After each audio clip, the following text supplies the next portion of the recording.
Reasoning number சீரீஸில் competitive எக்ஸாமில் கேட்ட ஒரு கொஷின் பார்க்கலாம். கொஷின் மார்க்கில் எந்த நம்பர் வருது அப்படின்னு கண்டுபிடிக்கணும். எல்லா நம்பர்ஸையும் இந்த மாதிரி ஆர்டராக எழுதிக்கோங்க.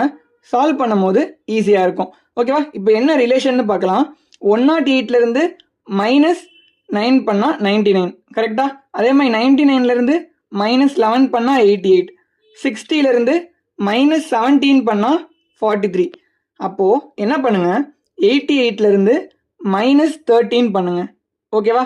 88லேருந்து -13 பண்ணால் உங்களுக்கு 75 கிடைக்கும், கரெக்டா?